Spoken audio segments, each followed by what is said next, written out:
Players seemed to try and catch a few Zs during an LCK series last weekend that went on for a record-breaking 7 hours due to network delays. The delays were blamed on a DDoS attack, and the LCK has warned fans to prepare for more.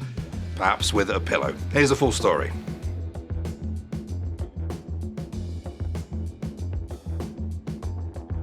So, nobody likes pauses. It's the nature of esports that sometimes technical issues bring games to a standstill, and we all have to wait around for the glitches to stop glitching and the lag to just piss off. But last weekend, we may have witnessed something that has redefined what it means for a series to be delayed. The Week 5 LCK Spring Series Best of 3 kicked off without a hitch. Fans were looking forward to seeing if floundering DRX could upset middle-of-the-pack DK, but it didn't take long for the wheels to fall off. As we do go into a pause.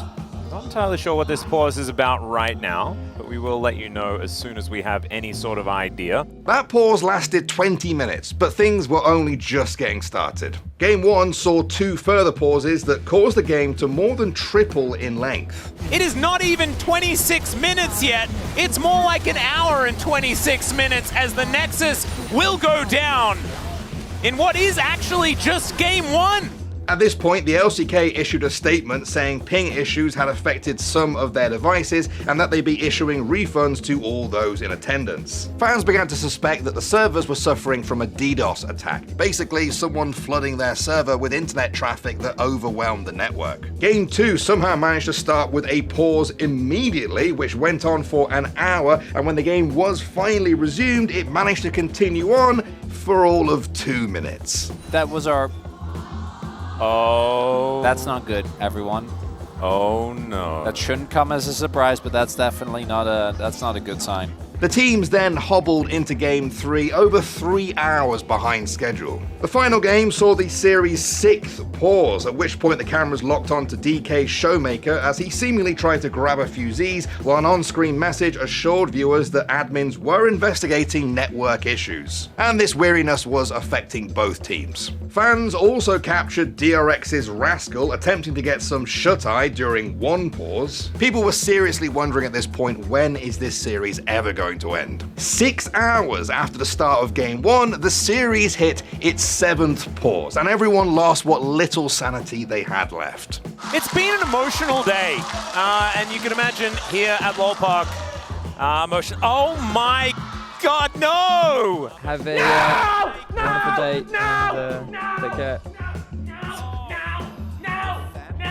We had one final pause to bring the grand total to 8, and then eventually, after roughly 6 hours and 50 minutes since Game 1's picks and bans, the end finally came. As Zaytab is on the fountain, and there it goes. Game 3 will be a D+ victory. And they are celebrating because they just played the longest series in LOL Park history to date. At this point, everyone seemed to have gone through the 7 stages of grief and had landed on acceptance. Some of the players were even smiling, perhaps just happy to enjoy the rest of their life. But for Riot, this whole thing has been no laughing matter. On Monday, they announced the Bro vs KDF game would be played behind closed doors and broadcast without prior notice. They confirmed that the issues were due to a suspected DDoS attack and that the teams would play the game from their team houses while Riot performed a full check on the LOL Park stadium. Finally, they warned fans that they are anticipating further DDoS attacks this week. Those games will kick off on Wednesday, and many will be holding their breath to see if Riot Korea has got to the bottom of this. Journalist Ashley Kang, who provided story updates on X throughout the day, pointed out the difficulty of League of Legends aspiring to become a multi-generational sport, as they said in 2019, but still being so susceptible to technical issues in a dedicated stadium like the LCK's LOL Park. So although it is interesting to see the longest ever series in LCK history, and it might be quite funny to see some players getting some shut-eye on stage, the stakes couldn't be higher for Riot Korea. There's actually been little talk of who is behind these suspected DDoS attacks, and in a way, it doesn't really matter. The premium home stadium for League of Legends' most historically dominant region should not be taken down by a DDoS attack, regardless of who the attacker is or their motives. So Wednesday will be a big test to see if all of this has been fixed, and somewhere, some rioters will be sitting nervously in an office waiting to see if another pause rears its ugly head. wonder if one of the solutions will be that Riot will provide them with pillows and blankets as like a sort of temporary solution. It's like, we're working on it. In the meantime, have yourself a nice pillow.